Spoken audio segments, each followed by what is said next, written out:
What's up, guys? I'm Keelan Martin of Unchained Motivation, and I wanted to give you guys a word this morning. I want to give you guys the word that God put into my spirit during Bible study, and it comes from 1 Timothy verses 12 through 16. And I want you guys to understand that in these particular verses, Paul is explaining to Timothy about his gratitude for God's grace in his life. Okay, so try to bear with me that Paul is talking to Timothy, and he's telling him how bad of a sinner he used to be. Right?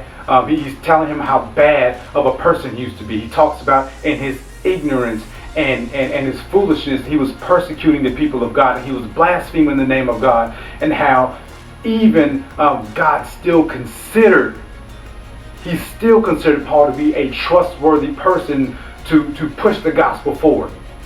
Even in his stupidity, even in his insolence, even in his unbelief, God still chose him to advance the gospel.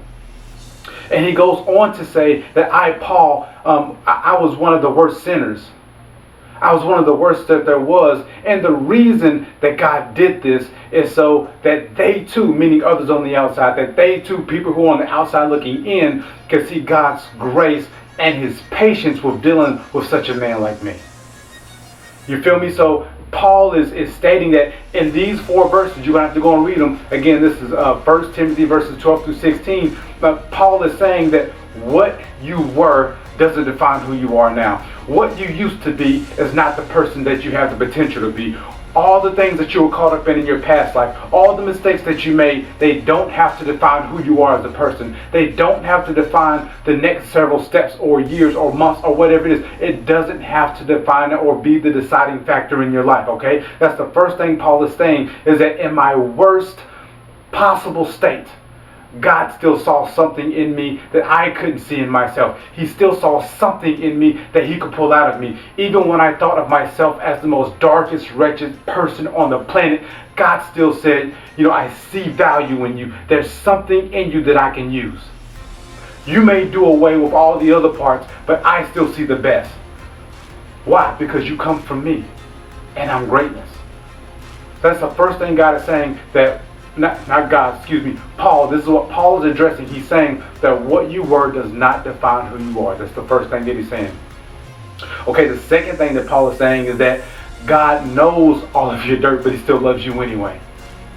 He knows every single thing that you've done, not necessarily externally, but all the thoughts, all the feelings, all the emotions that you have on the inside.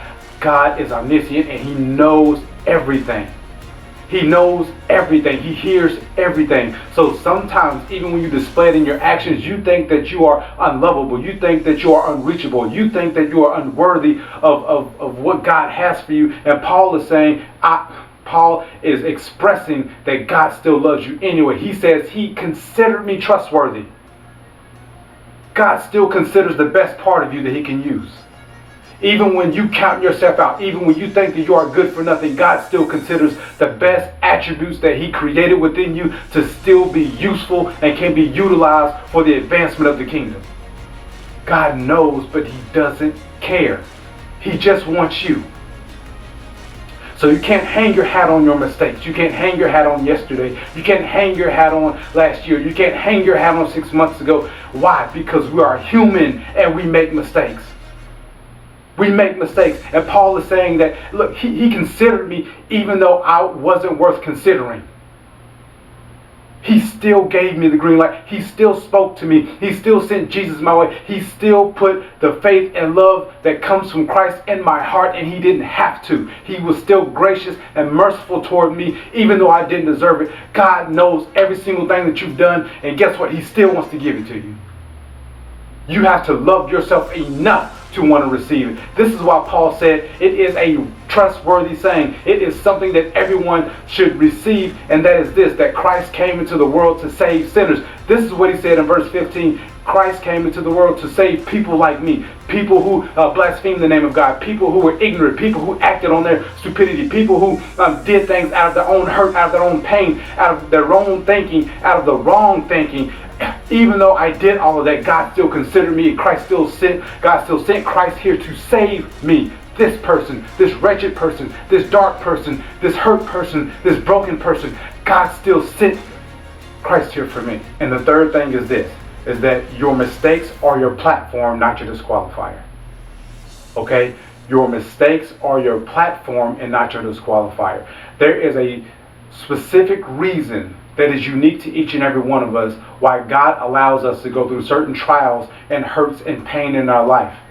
There's a reason for it. We can't see it actually in the midst of it, but there is a reason for it. And in my own experience, it is because I can go back and I'm more effective to minister to people who have gone through the same things that I've gone through, right? Because you cannot learn from somebody who's perfect. You can't learn from somebody who's never been through anything. You can't learn from somebody who is not kin to the things that you've dealt with. So in our own life, God has created unique situations that are relevant to other people that we can go back and speak to. This is why someone who has beat drug addiction can go back and speak to current drug addicts. This is why somebody who is who's overcome pornography can go back to speak with someone who is dealing currently with pornography. This is why we have our own special, unique problems and issues and things that we deal with, is because God wants to use us to go back and free them.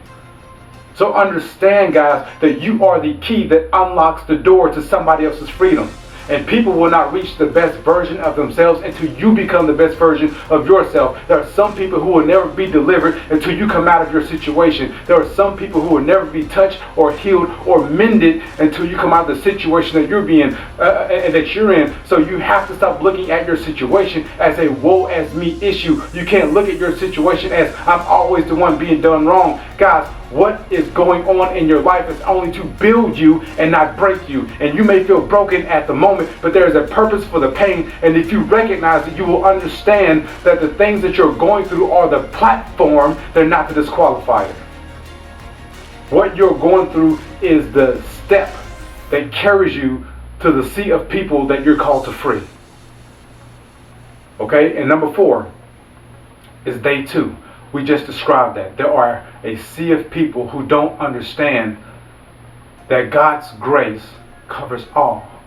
God's grace is free. God's grace is there should you accept it. God's love is there should you accept it. You can't do anything more or less to dictate God's love for you. It is already set. It's already been done. God sacrificed His Son. Jesus spilled His blood to cover your sin, to cover your hurt, to cover your pain. And God is saying, look, I did it with the worst with Paul. Someone who couldn't stand me, someone who hated me, someone who persecuted my people. I am going to use Paul. And Paul says, God used me as the example so they too believe that they can receive the mercy and grace of God. That they too. You have no idea how many people are sitting out there who do not understand that they too can get the same thing that you have. They too can get the same thing that you got. They too can be free. They too can feel whole. They too can experience love. They too can take their walk to the next level. They too can experience the same grace of God that you have. But if you don't believe it, how do you expect them to believe it? It's Keelan Martin, Unchained Motivation. I love y'all. Next match.